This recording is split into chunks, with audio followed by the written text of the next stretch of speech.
Good evening, brothers and sisters. I'm very happy to be here and very thankful to be before you today. It's always a blessing. And we are thankful for the teachings of the Most Honorable Elijah Muhammad and see it as our reasonable service to do the things we do as we put truth in front of you, as we put truth in front of you. And it's always a blessing. It's always a blessing to understand what our place is in society and what it is that God requires of us. What God requires of us. I know this is a very interesting subject, very interesting subject. And I come before you with firsthand news of what I know is going to happen and is happening. And so I come to talk to you ahead of time. I come to talk to you ahead of time. But what we already know is happening, what the media is trying to keep silent. And I say that because I believe I've never kept it a secret that there is an agenda that America has with its hand-picked leaders. Hand-picked leaders. I have to say that. Because for those that are asleep, you may not understand what I'm saying. For the Muslims that are awake, they know that the curtain is coming down. The garment of the temple have been rent. And we know that there shall not be one stone left upon another. This quote unquote world that'll be left to stand. So this is the actual title, and I talk to you about something that I know. So when you call to Chicago, there's some that'll probably call it right now. Like, well, the brother said, I'm telling you, you won't get the truth. But we know that his health is deceased, and we have inside knowledge from family, the bloodline, that's telling us this. Oh, yes. Oh, yes. This is from the bloodline. It's almost like when the Most Honorable Elijah Muhammad was passing, and we know that he was poisoned with cortisone, that the devil always has an agent in the mix. As my grandmother used to say, that the devil is always in the details. And I tell you, the devil is always in the details. But let's talk. We want to talk about Farakhan. We want to talk about it. And so that we can be familiar with what's going on, what's happening in our society. And we have to be familiar with it, brothers and sisters. We can't run from it. It's time for you to take the rose-colored glasses off and see exactly what's going on. You got to see what's going on. I already know what's going on, but you have to see what's going on. But I wouldn't dare go into this without giving honor and praise to God for the teachings of the Most Honorable Elijah Muhammad. We give honor and praise to God for this dear man, brother out of Georgia, who God saw fit to put before us and give us the knowledge that we need. And so, it's in the tradition of the true nation of Islam, from the teachings of the Most Honorable Elijah Muhammad, that the common prayer practice by the believer is often referred to as a Muslim prayer service or the opening prayer, right? So unlike the Salah practice in mainstream Islam, which is typically performed in Arabic, I should say, which is called mainstream Islam, which is typically performed in Arabic, the prayers taught by the Most Honorable Elijah Muhammad were historically, and this is very important for Black folks, offered in English to ensure full understanding. And all that getting, brothers and sisters, we have to get understanding. Full understanding and mental connection for those reclaiming their identity. The opening prayer, the most common prayer, often recited at the beginning of the meeting, brothers and sisters, or in private devotion, is as follows. Surely I have turned myself to thee, O Allah, trying to be upright to him who originated the heavens and the earth. I am not of the polytheists. Surely my prayer, my sacrifice, my life, and my death are all for Allah, the Lord of the worlds. No associate has he, and of this I am commanded, and I am of those who submit. O Allah, thou art the King, there is no God but thee. Thou art my Lord, and I am thine servant. I have been unjust to myself, and I confess my faults. So forgive me my faults, for there is none who forgives faults but thee. Guide me to the best of morals, for none guides to the best of them but thee. And turn away from me the evil and indecent morals, for none turns away from me the evil and indecent morals but thee. So, brothers and sisters, the key characteristics of the prayer: the direction believers typically face east toward the holy city of Mecca, and when offering their prayers, our prayers, the prayer emphasizes self-correction and submission. It's a declaration that the believer's entire existence, business, family, and life belongs to Allah God.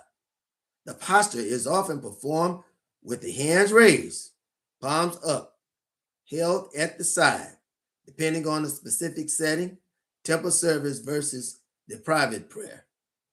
The role of the messengership under these teachings: prayers are offered to Allah, but they are frequently begin or end with acknowledging the lineage of the message, much like we did in the previous message. In the name of Allah, the beneficent, the merciful, to whom all praise is due, and in the name of his messenger, the most honorable Elijah Muhammad. This acknowledgement, brothers and sisters, serve as a reminder of the divine guidance that the Nation of Islam believed was brought to the black man and woman in America to provide them with the knowledge of self. To finish the prayer according to the opening prayer, the Muslim prayer service as taught by the most honorable Elijah Muhammad, the completion is as follows. All praise is due to Allah, the beneficent, the merciful, master of the dear requital. Thee do we serve, and thee do we beseech for help. Guide us on the right path, the path of those upon whom thou hast bestowed favors, and not the path of those upon whom thy wrath is brought down, nor of those who go astray. Amen. The meaning within the teachings in the Nation of Islam: this prayer derives from the Al-Fatihiyah, is often recited with a specific focus on the restoration of the lost and found people. Brothers and sisters, the lost and found people, who are they? They are us, brothers and sisters, the black men and women of America, the black men and women of Africa, the black men and women of Haiti and South America, the black men and women of Trinidad and Tobago, the black men and women of Jamaica, the black men and women of Europe, the black men and women of all the other Asiatic areas, right? Right, the Afro-Asiatic areas. And we are oppressed. We are oppressed, brothers and sisters, by devils of this planet, otherwise known as white men and women who desire to lord over us. These are those that put us in slavery. These are those that put us in segregation. These are those that put us in integration, and these are those that have put us over into socialism. These are those that have taken control of our banks, our finances, taken control of our institutions, educationally, spiritually, and otherwise. These are those who desire even today to lord us, to be practitioners of powers over us, to take the place of God. These are those that desire to be the masters of us on this planet that the Almighty God has given us. So, brothers and sisters, when we say lost and found people, lost and found Nation of Islam, when we say the tribe of Shabazz, talking about us. Thee do we serve. This is our declaration of independence from all other masters or systems that would try to control our destiny. Thee do we beseech for help, especially when dealing with the trials of this world, such as legal and financial hurdles. You've mentioned, brothers and sisters, we mentioned, this reminds the believer that the ultimate source of relief is not the bank or the government, but Allah. the right path under the messenger's guidance. This path is one of self-reliance, moral discipline, and economic strength. When you speak these words, are you using them as a strength to resolve the challenges of your business accounts? Or are you seeking to deepen your understanding of the formal service? That's the question to you, brothers and sisters. That's the question to you. So I say unto you, I greet you in the words of peace. Assalamu alaikum. And your repeating to me is wa alaikum salam. So when I say assalamu alaikum, the peace be unto you, brothers and sisters, and you say wa alaikum salam, which means and also unto you, and also this same peace unto you. The peace that the world can't give. The world can't give us the peace that God gives us. The world's not able to give that peace that God gives us, brothers and sisters. So I'm so thankful to God Allah for him taking the patience out with you and I. Aren't you just thankful and grateful that God Allah would take out time for you and I to impart his spirit in us, that we may be the example and ensample of what he expects as tools of deliverance on this earth? Brothers and sisters, I'm so thankful. I'm so thankful because we are blessed and better than blessed. Not as the Christians, not as the hypocrites, but blessed and better than blessed as believers, because we believe in following the true word of God. And with the Muslim and the Muslima, our word is bond. What we say we must do as deeds, for we're known by our deeds. And it's our deeds that will find us out. Is that right or wrong? So we're thankful, brothers and sisters. I'm thankful to come here before you. Let's talk about our subject today, because it's happening and they don't want you to know. They don't want you to know. They don't want you to know that the help of Minister Louis Farakhan, Louis X, is failing. And that's very significant in this role that the white man is playing in your life, brothers and sisters. There's somebody out there that said, brother, you're playing with death. There are brothers out there that told me that, so you're playing with your life. Here I am trying to educate you so that you keep your eyes on God. Muhammad's messenger. Muhammad's messenger is the most honorable Elijah Muhammad. He doesn't need Scientology. He don't need Dianetics to teach his people.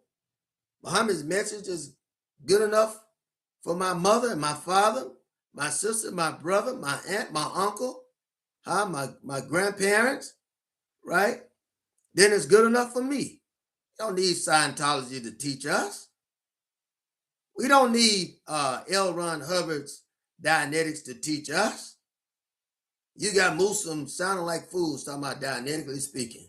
The most honorable Elijah Muhammad and his message to the black man is sufficient. Is sufficient for what we'll need to deliver us in this day and time, brothers and sisters. We don't need anything else. We just don't need anything else. I believe that Muhammad's message is good enough. It's good enough for us. We're going to read a little bit of that because we have backtracked since the death of the most honorable Elijah Muhammad. I should say since the transition of the most honorable Elijah Muhammad after he was assassinated through cortisone cream, and Farakhan himself have said this, so he can't go back on it. And there are many Muslims that know that the messenger had people around him that endangered his life. My God Allah, that did evil in the sight of God to destroy the messenger through cortisone cream, which was poisoning his system because he was trying to fight asthmatic bronchitis. It wasn't his choice, but their choice to administer this to him, their choice to put him in a situation where he had no alternative. My God. And that's another subject, brothers and sisters. But let's talk about something today. Let's talk about something today. Before we talk about the failures of the Honorable Minister Louis Farrakhan, you say he's honorable, so I'll call him that. I think he's less than honorable. I think he's less than honorable and have been less than honorable. And I'm going to talk about that. I'm going to talk about that because I must. Farakhan is not beyond reproach and he's still here. So that means it's time for him to repent for the evils that he has done, the evils that he has been a part of.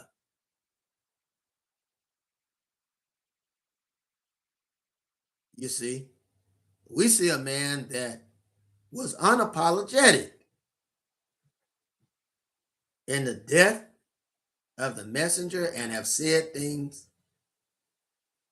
You go back and listen to the speeches yourself, have said things about the messenger's wives and polygamy. He said little things. You got to go back and listen to it. A man who has been unapologetic in 1997, 1995, he spoke about arrogantly about the death of Minister Malcolm and how he was killed while his wife was yet alive. He provided no comfort and effort toward the wife nor the daughters in the time that they were alive. There was plenty of time to repent indeed and to make peace. And the manipulation of a legal battle where they said Minister Malcolm's daughter had threatened the life of Minister Farakhan. Farakhan came to raise money. This is, don't you know, a government agent when you see it, a plot when you see it. He raised money when all he had to do was forgive the crime. He raised money for the sister's civil case, right? For her criminal case or something that she supposedly said. Now, I want you to look at this. Here they are yet picking with the blood of Minister Malcolm and Sister Betty, trying to legitimize Farakhan. This is a plot. This is the same man that says such as a man as Malcolm is worthy of death and his tongue should be cut out and mailed to the messenger. It was said in 1963, repeated in 1964, all the way to 65. Then when the man got killed, when Minister Malcolm got killed, there was no remorse from this man. From that time to this time, absolutely no remorse. And we have to talk about this. We got to deal with this, brothers and sisters. We have to deal with this. We have to deal with these failures that have been dangerous. We have to talk about white Muslims in the rank who came in under Farakhan as quote-unquote Mexicans, as quote-unquote Native Americans, as quote-unquote white Asians. Come on, brothers and sisters. We have to talk about this.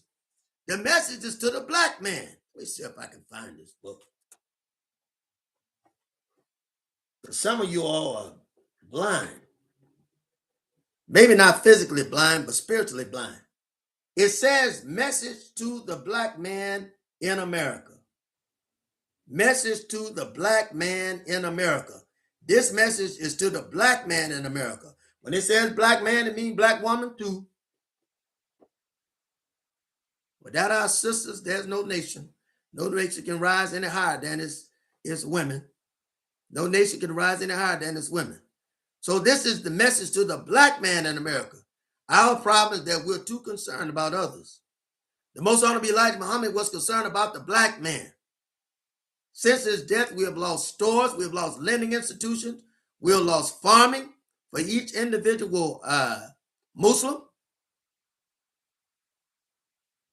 who were able to borrow from the bank, the black man bank in the Nation of Islam and credit union, and be able to finance his own operation of farming.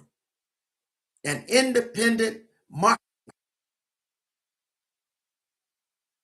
under Farakhan.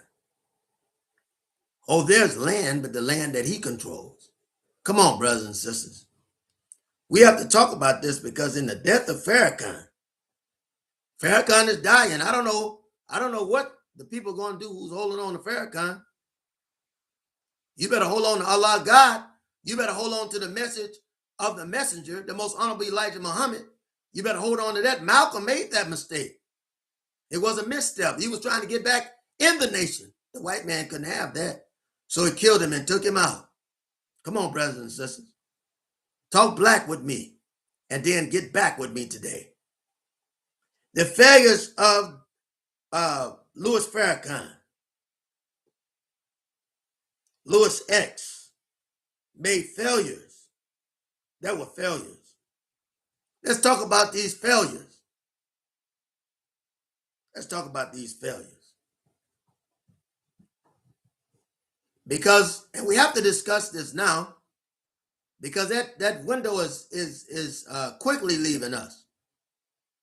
That window is quickly leaving us, so we have to talk about it. Let's talk about these failures. And none of us are perfect. One day somebody will talk about my failures and your failures. But we pray, and our desire and our prayer should be that if we did our best in this life, that our failures discussed can decrease the handicap of other Muslims and other black people so they won't make the same failures. Is that right or wrong? Thank you, brothers and sisters. And our job is to continue to upgrade one another, right? Iron sharpens iron.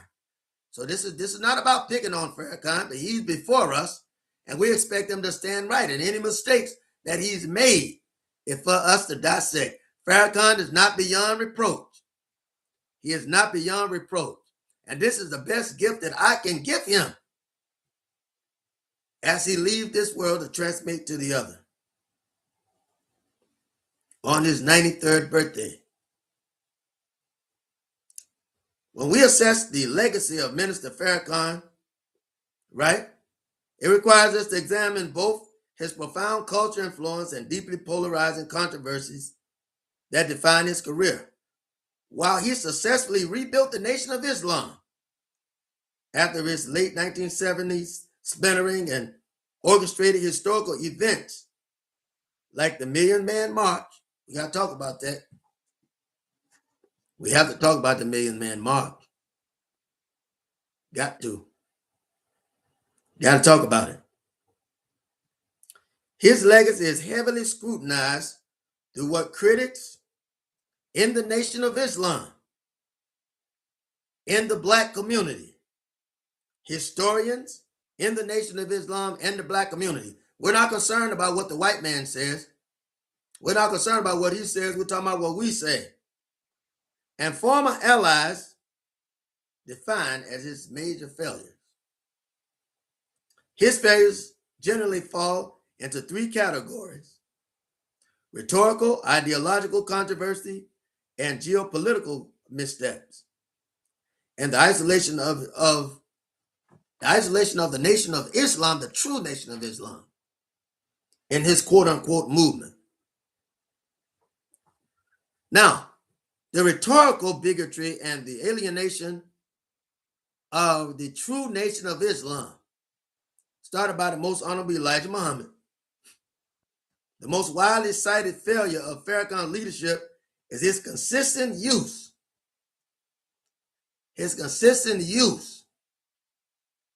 of a system that has no attachments to the Nation of Islam, such as Dianetics. We have to talk about it. Dianetics was a study, a scientific hypothesis organized by Devil, L. Ron Hubbard. We have to talk about that, right? He has successes in anti-Semitism, but the failures is that he began to let these leaders of quote-unquote or recognized Semitic organization within the Mas Miriam, which is problematic, and letting other white devils inside of the mosque, like Father Flager, who came in during Sister, our beautiful sister's janazah, Sister Ava, Dr. Ava Muhammad. And that was painful to watch, brothers and sisters. Painful to watch. And in light of it, he stood against homophobia, which is great. He stood against the homophobic, which is great. But at the same time, the divisiveness and neutrality of laying this sickness of homophobia, the sickness of being homophobic on things like weed, and neglecting to point out that America pushes homosexuality. Farakhan won't say it. Nuri Muhammad won't say it. Another agent. And Wesley Muhammad won't say it. Another agent. They'll never leave with white parents. With white parents. I'm not making distinction or being divisive when I say white parents, but I am being divisive in the sense that this has qualified them in places of leadership, which they should not be in. And Farakhan himself is guilty, who also has a white Jewish father, is guilty of putting those that are lightly melanated and interfused with the enemy's blood over temples. Now, don't get angry with me, brothers and sisters, because there are many people are quote unquote colorblind. You can't be colorblind. The message is to the black man. And what better person to lead and govern our people other than black people? But when you're colorblind, you begin to accept everything else except the dark brother and the dark sister.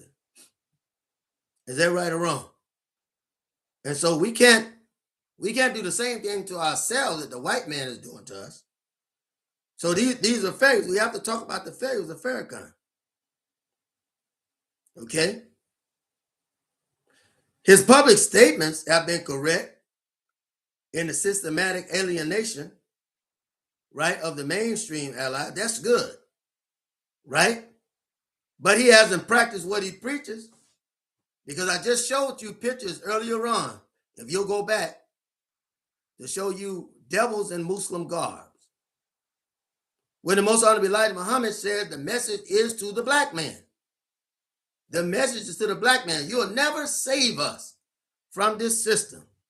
Constantly quoting white people. Farakhan and Father Flager have been seen in more outings than Farakhan has been in with black leaders, which is important before he leaves, for him to give that knowledge to black leaders, so that when he transcends, we could see him standing strong, steadfast, and unmovable in the face of the enemy. But you can't do it while courting the enemy. You can't do it when your son Joshua Farakhan is with the devil and you let that devil within the temple of the Nation of Islam, Mas Miriam, started by the Most Honorable Elijah Muhammad. Brothers and sisters, it can't be done. We got to stand firm. I know some of them are saying now, well, there are some Muslims in the camp that are mixed. I know they are, because that means some Muslim was tiptoeing with some devil. And that's the truth. We got to be honest about it. I remember when the Most Honorable Dr. Khalid Abdul Muhammad used to say the same thing, that there's enemies in the camp. Many of our brothers are falling weak to these devils. And he used to say it. He used to say it. So when I say devil, I'm using a word that the white man has used himself when I say devil. So don't try to use that against me. We have to stand powerful. We've got to stand black. We've got to stand ready. This is our job. This is our job. What kind of black Muslim would I be? What kind of Muslim would I be? What kind of minister of the Most Honorable Elijah Muhammad would I be if I'm always giving the enemy a pass? If the enemy, every time you see me, I'm with the enemy. The enemy is in my bedroom, is in my kitchen, is in my bedroom, in my living room. What kind of Muslim would I be? What kind of difference would you see in me? That's no different than the black hypocrite that's in the Christian church. There's no different. There has to be something distinct. It has to be something distinct. And I know there are people saying right now, well, the white man isn't our enemy. Well, it was your enemy that brought you here. It was your enemy and the grandparents of your enemy and the parents of your enemy and the great-great-great-great-grandparents of your enemy that put you in slavery. And it was their lineage that came out of the mountains of the Mediterranean and took over your kingdoms and temple in Europe, in Spain, during the Dark Ages. And it was the parents of those, your enemy, that came over to Africa and put you into slavery. And the parents of those through the Arab slave trade as well, that put you in bondage. Brothers and sisters, when I say enemy, I mean enemy. And today your enemy is still in charge. There's some brothers and sisters right now saying, well, all of them are not bad. And I say to you, if you had 1 billion bees, somebody told you there was 1 million bees in the middle of those 1 billion bees that didn't have stingers. Brothers and sisters, would you wait around there trying to distinguish the bee with the stinger from the bee without the stinger? Why, you'd be out of your mind. You'd be out of your mind to try to wage this impossibility, my God. Because a bee is a bee is a bee. A snake is a snake is a snake.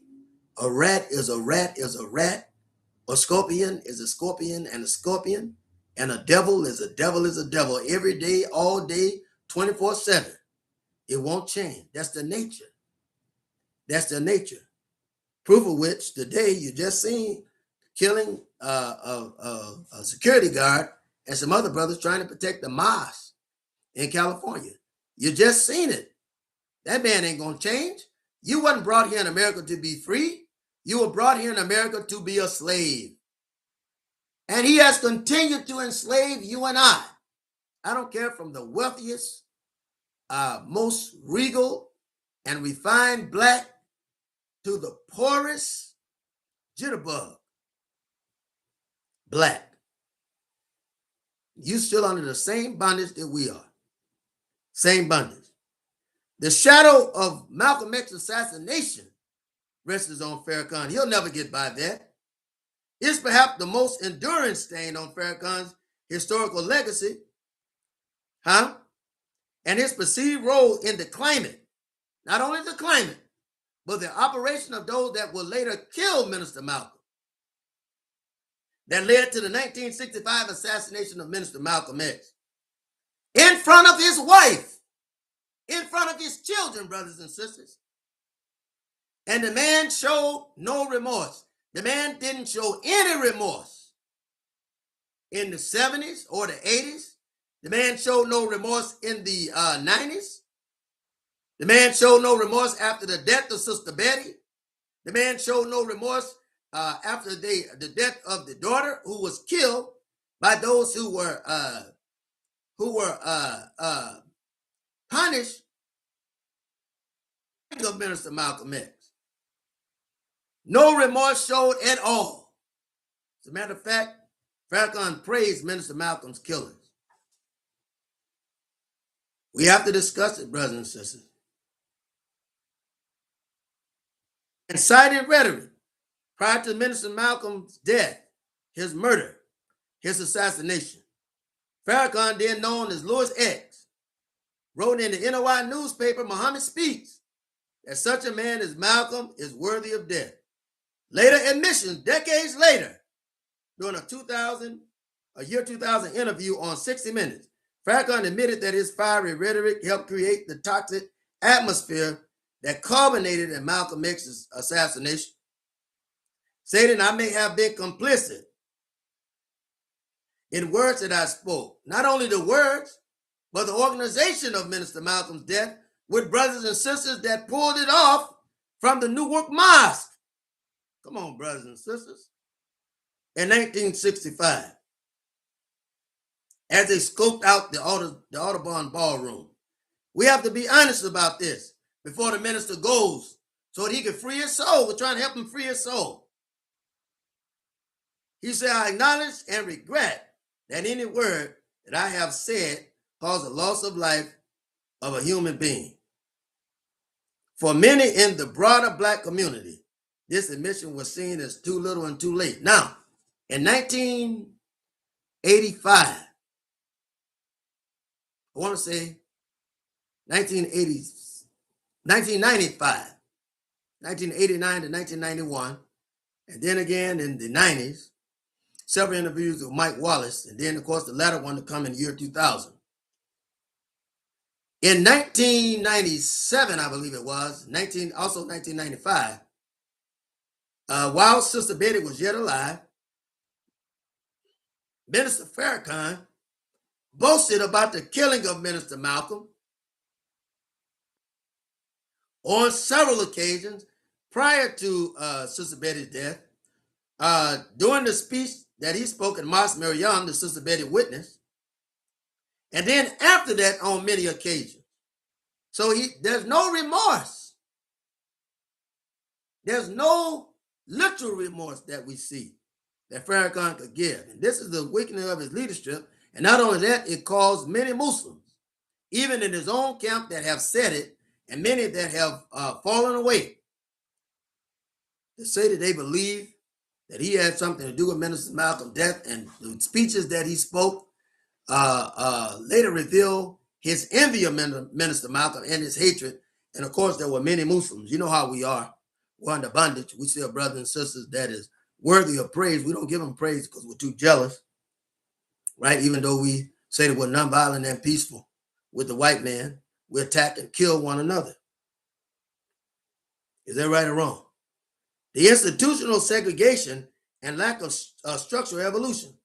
Under Farakhan's predecessor, Warith Deen Muhammad, the son of the Most Honorable Elijah Muhammad, the original NOI attempted to transition toward Orthodox Islam, mainstream Sunni Islam, and embrace a more universal, less racially exclusionary theology. I think Farakhan was right in standing up when Wallace Warith Deen Muhammad, who was also an agent of the federal government, tried to take the Nation of Islam from a black people's movement to put it into an Orthodox traditional movement. And we can credit Farakhan, on the one hand, for keeping the Nation of Islam separate so that its ideology could be cultural, so it could be racial, spiritually bonding, and socially adaptive, right? And a do-for-self type of mentality. However, brothers and sisters, and we can thank Farakhan for rejecting the shift. We can thank him for choosing to break away and resurrect the original separatist doctrine of the Most Honorable Elijah Muhammad. We can thank him for that. However, we have a problem, and we must have a problem with white Muslims coming within the Nation of Islam. How are you going to have a message to the black man if you're allowing the enemy to come into the camp? He's shouldn't say that, said de-separating the Nation of Islam to allow the enemy, the problems that we have, to come inside the nation. And I sent you pictures earlier to show you this. White Muslims pretending, even got white women and Asian women coming inside of the nation. You're no part of the nation. The message is to the black man. Then you have Jane Elliott, another devil, and agent, a brown-eyed, blue-eyed theory, aligning herself with Farakhan. You have to be aware of this, brothers and sisters. Saying that there's no such thing as the color black. It was created. We know the white man created it. We know that it doesn't exist. But for the sake of reference of racial tension and racial division, it exists, and we must stand against it. And we can't stand against the enemy being integrated with the enemy. You can't save yourself from a sinking ship by jumping aboard. The only way you can save yourself from a sinking ship is by getting off. And brothers and sisters, it's not going to work. We can't get on. There's no way for us to get on. Now, we can praise the most honorable Elijah Muhammad for the socio-economic plan that he has. The Nation of Islam can be praised for promoting Black self-reliance, clean living, reducing crime. We can thank Farakhan for keeping that up in his speeches, at least, in specific neighborhoods, the strict keeping of the separatist ideology. We can thank him for that. We can thank him for that. And at the same time, we get confused because he's been walking around with Father Flager. Brothers and sisters, if you're going to stand, we have to stand totally. If we're going to stand, we have to stand. And I say this because I want us to know we must be dealing with these things now. Before Farakhan transition, we have to deal with it now. Ultimately, Farakhan's career is viewed as a paradox with Muslims. While he possessed the rare charisma to mobilize hundreds of thousands of Black men to Washington, D.C., he could have used the same charisma to mobilize us within the communities when these devils were shooting. Come on, brothers and sisters. Talk to me. Every king has to accept battle, open war, whether he resisted or not, he has to accept it. While he possessed the rare charisma to mobilize hundreds and thousands of Black men in Washington, D.C., why not mobilize them to be in communities to protect the communities and to protect our mosques and religious institutions?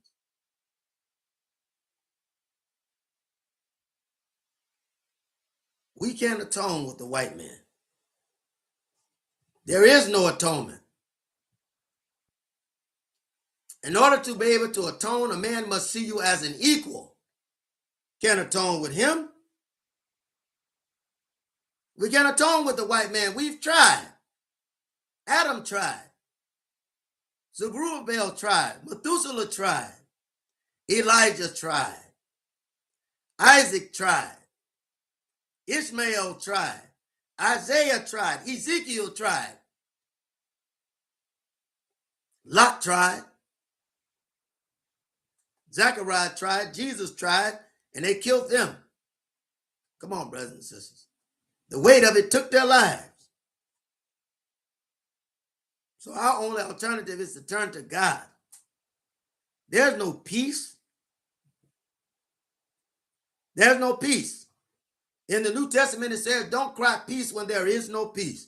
We don't have any peace, brothers and sisters. We don't have any peace. So we believe that the passing of Farakhan shall push us and mobilize us to reestablish the teaching of the most honorable Elijah Muhammad. We know that Ishmael Muhammad is coming, but we feel that he's weak. He's too weak to keep up the separatism doctrine of the most honorable Elijah Muhammad and to rebuild the Nation of Islam for what it was intended to be at the message and the teaching that was given to the messenger, the most honorable Elijah Muhammad, and the message of the Black man that would teach us to do for self, to believe in self, to resurrect self,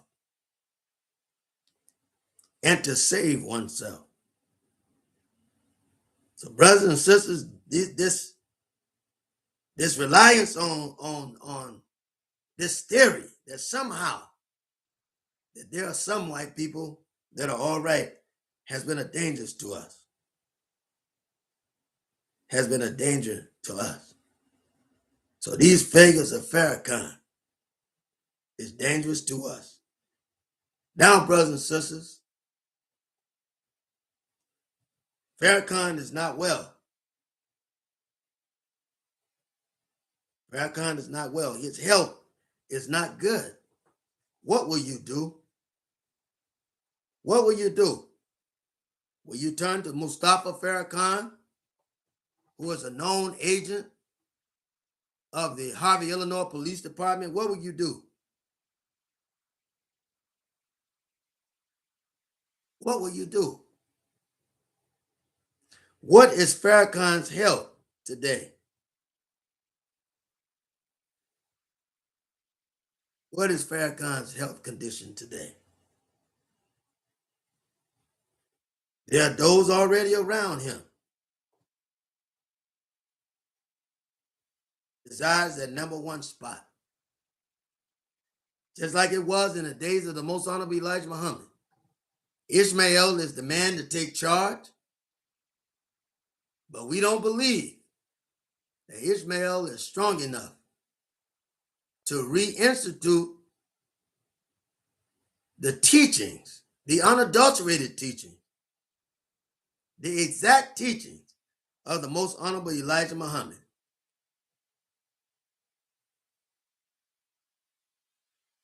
Minister Farakhan is 93 years of age, has never been any threat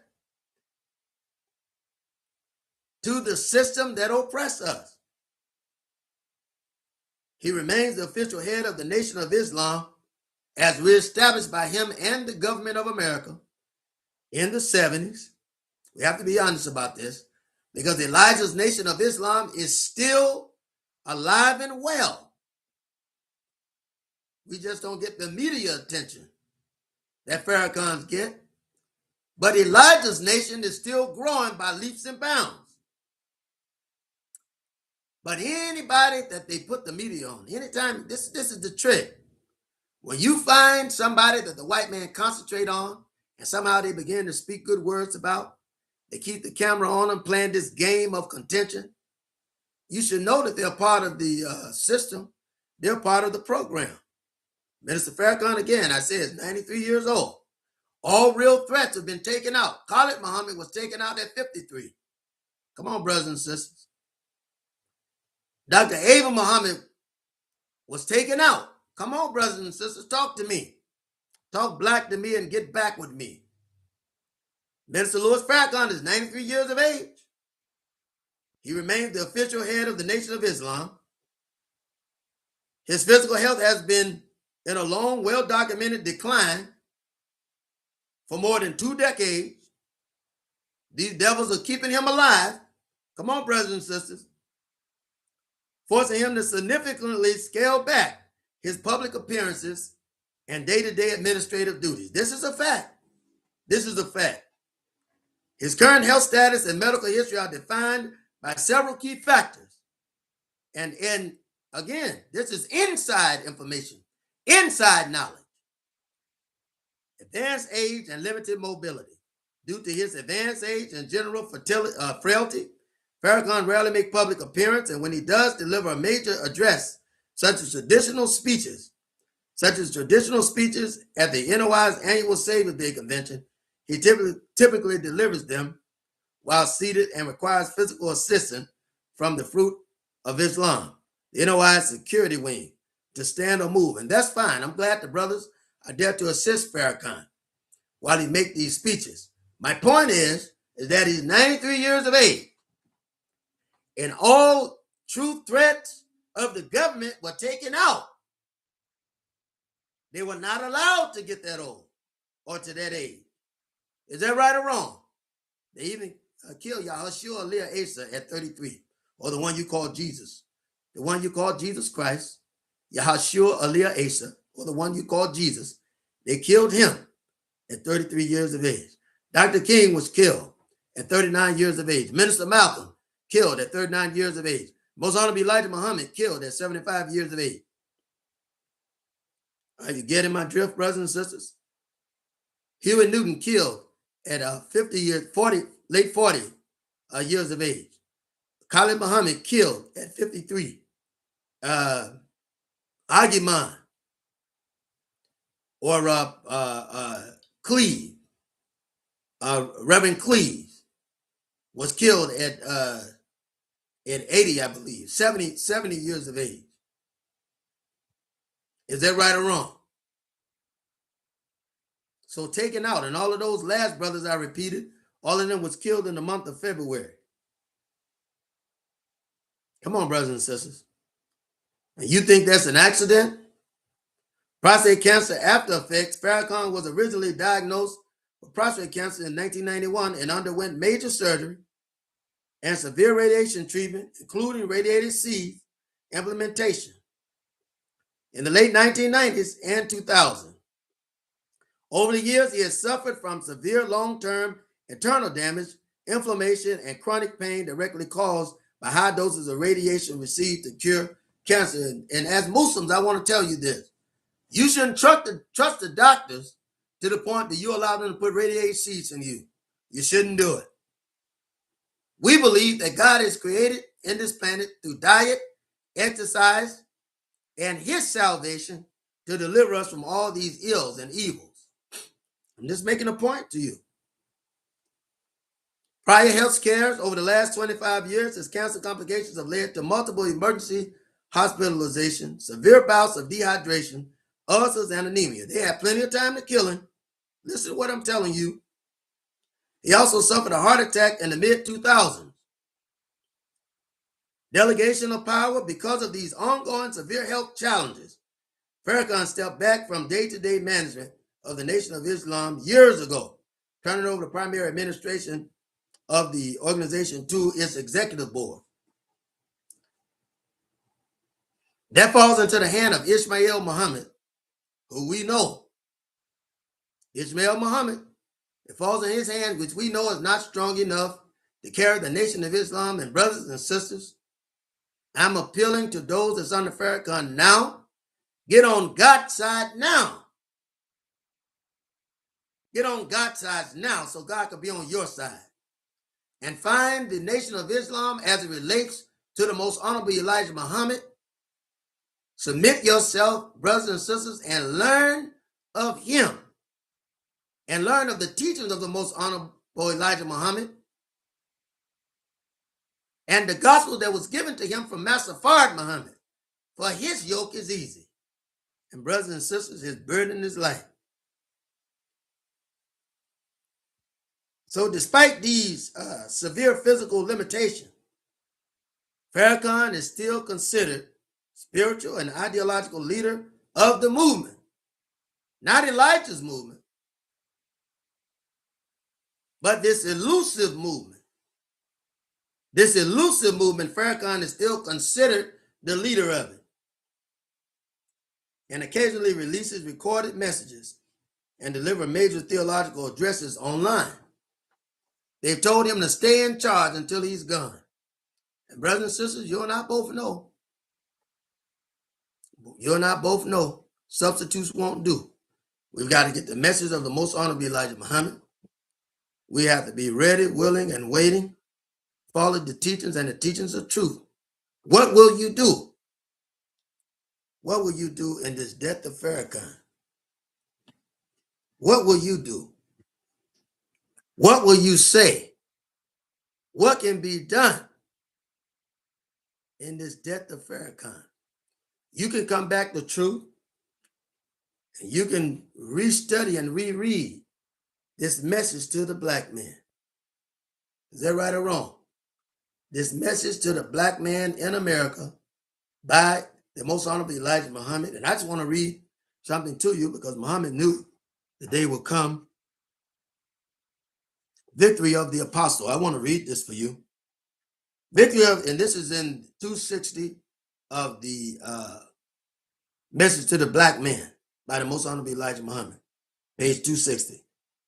Victory of the Apostle, the hypocrite. Announce to the hypocrite that they shall have a painful chastisement. Allah will gather together the hypocrite and the unbelievers all in hell. Surely the hypocrites strive to deceive Allah, and he shall requite their deceit to them. Surely the hypocrite are in the lower stage of the fire. You shall not find a helper for them, except those who repent and amend and hold fast to Allah and are sincere in their obedience to Allah. These are with believers, and Allah will grant believers a mighty reward. The Holy Quran, the fourth note, the fourth surah, 140th verse, 142nd verse, 145th verse, and the 138th verse.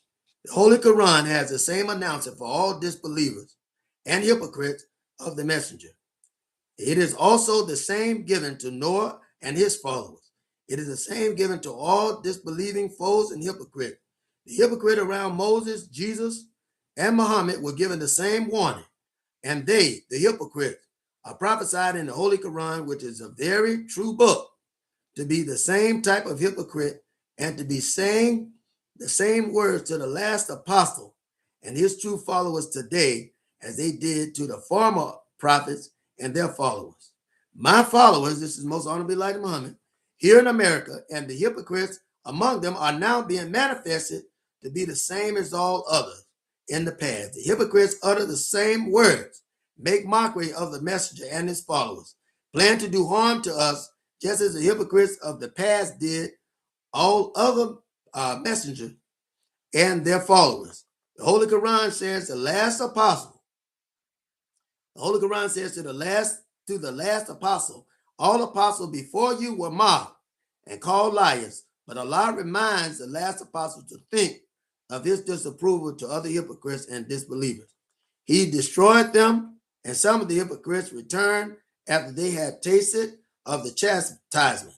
We have today such a perfect fulfillment of the prophecy of the Quran in the recent outbreak of hypocrisy among my followers.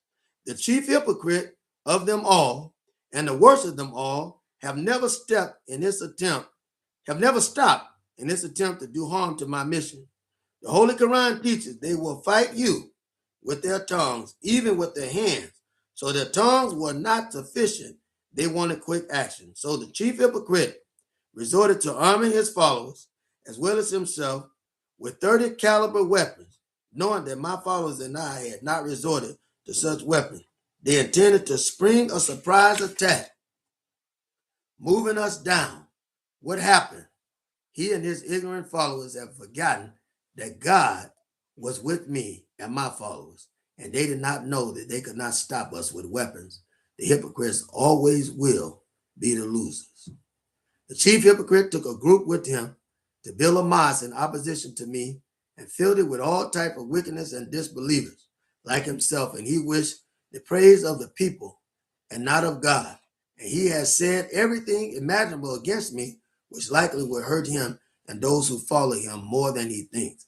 He wants the world to recognize him as a qualified leader. He should seek the recognition of Allah. Allah is the one who makes a leader for his people. All praise is due to Allah. Brothers and sisters, I'm thankful. I'm so thankful. I read for you page 260 to 262, right nearly toward the middle of that paragraph of 262. And may God give you understanding, and may he give you intelligence so that you'll get on the right track. Black man, black woman, love one another. If there's contention between you, pray that the contention can be decreased. Separate again, that God will be able to join you together in peace on whatever teaching, whatever level that God gives you. Also, bless the children through your unity and communication, positive communication, that the children will be blessed and will be blessed with the fortune of the use of both parents within our view. Brothers and sisters, in whatever way Allah seeks to organize it to secure peace for the black community. I love you, brothers and sisters, and if you hate me, don't die. All I can do is give you the word and the message as it's given unto me. And I ask you and encourage you to love one another. Love yourself, black man and black woman, and only you. The minute you start to love you and only you, then all others will respect you and only you. If I didn't say it in the beginning, I say it to you now, peace be unto you. In the Arabic tongue and term, assalamu alaikum. And your response to me would be wa alaikum salam. And after hearing this, is there any reason why you shouldn't be under this message? Hear these teachings and join my channel. I encourage you to, brothers and sisters. I love you very well. I love you with all the strength that's within me. But Allah, God loves you best. Assalamu alaikum.